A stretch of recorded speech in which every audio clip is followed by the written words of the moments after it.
Next di nomor 11, nah di sini terdapat gambar mengenai dua rangkaian hambatan listrik yang berbeda. Nah, kita diminta untuk mencari tahu bagaimana perbandingan dari hambatan pengganti di rangkaian yang pertama dan juga di rangkaian kedua. Nah, kita analisis dulu. Untuk di rangkaian yang pertama ini adalah termasuk rangkaian seri. Kemudian yang di dua adalah termasuk di rangkaian paralel. Nah, kita analogikan dulu. Di masing-masing R ini kita kasih angka. Misalnya, sini bisa dikasih angka 1, mau 2, 3, dan seterusnya. Nah, di sini saya mengambil angka 1 dulu. Jadi, masing-masing hambatannya itu bernilai 1. Nah, kemudian kita hitung dulu.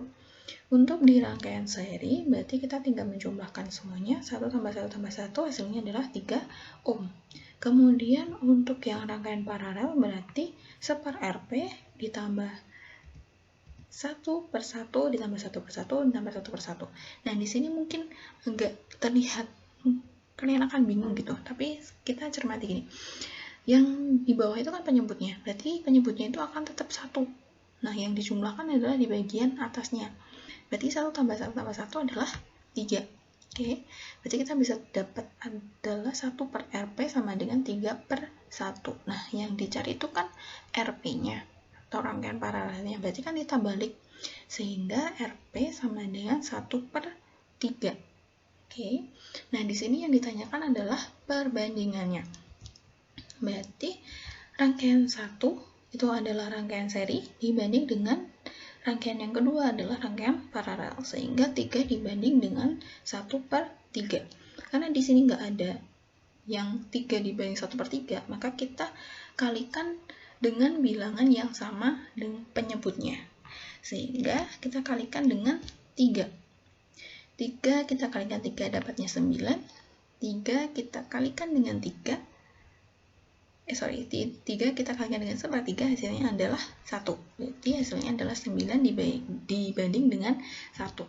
Kalau misalnya kalian bingung mengisikan di rangkaian ini adalah angka 1, kalian bisa menggunakan angka 2.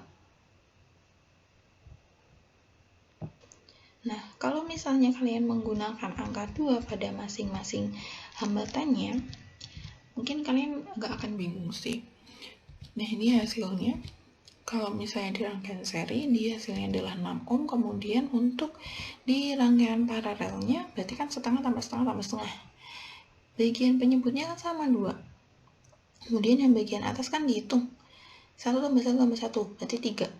1 per RP sama dengan 3 per 2. Berarti kalau misalnya kita balik, hasilnya adalah 2 per 3. Bagaimana perbandingannya? Hampir sama dengan yang di awal tadi. Berarti RS dibandingkan dengan RP sama dengan 6 dibandingkan 2 per 3. Karena di sini nggak ada juga yang sama, kita kalikan lagi dengan penyebutnya yang sama, itu serupa. Nah, kita bisa kalikan lagi dengan angka 3. 3 kita kalikan dengan 6, hasilnya kan 18. 3 dikalikan dengan 2 per 3, hasilnya adalah 2. Atau 18 dibanding dengan 2. Nah, di sini kan kita bisa sederhanain lagi. Kita bisa bagi dengan 2. 18 bagi 2, 9. 2 bagi 2, hasilnya 1. Hasilnya akan sama, 9 dibanding dengan 1. Nanti silahkan mau menggunakan permisalan dengan 1 ohm atau dengan 2 ohm atau berapapun angkanya. Yang penting nanti kalian paham bagaimana ketika menghitung di rangkaian seri dan juga menghitung di rangkaian paralelnya. Lanjut di nomor 12. Di sini masih berkaitan dengan listrik. Oke, pada suatu alat listrik tertulis 50 Hz, 220 volt, 60 volt. Jika pada saat digunakan terjadi penurunan tegangan listrik menjadi 110 volt, maka daya listrik yang digunakannya berapa?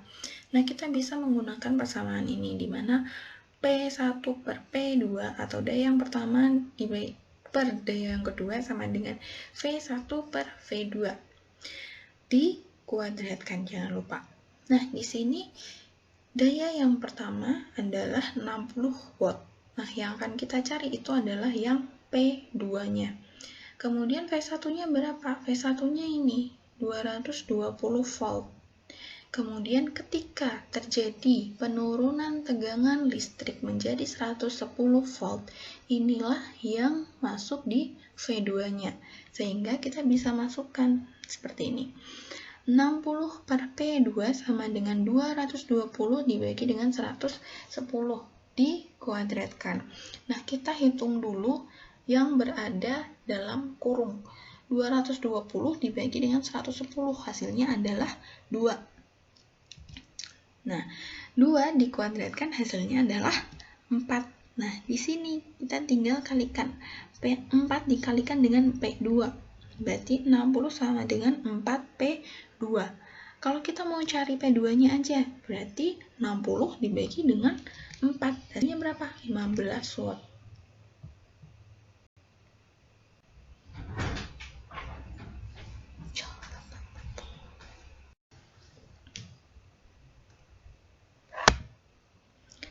Lanjut di nomor 14. Nah, di sini itu tersajikan sebuah gambar. Kemudian kita diminta nih untuk mengetahui ciri makhluk hidup yang sesuai pada gambar. Nah, pada poin A, di sini ada gambar tikus dan juga lilin yang menyala. Tapi di poin yang B, ternyata tikusnya tuh mati. Ini tergeletak tuh tikusnya. Kemudian lilinnya mati. Apa sih yang menyebabkan itu terjadi? Jadi kalau misalnya tikus itu kan dia butuh oksigen, tapi ternyata dia berada di dalam toples. Berarti kan kapasitas udara yang ada di dalam toples itu kan sangat terbatas. Kemudian proses pembakaran lilin, proses pembakaran itu kan dia butuh oksigen. Kalau misalnya di dalam toples itu nggak ada oksigen, otomatis nanti apinya itu akan padam. Nah, kita lihat di gambar C dan juga D. Di C dan juga D ini tuh ada tanaman, ditambahin tanaman. Kemudian di D itu ternyata semuanya dalam kondisi yang serupa gitu, sama dengan di poin yang C. Berarti di sini ciri makhluk hidup yang sesuai dari gambar itu adalah bernafas.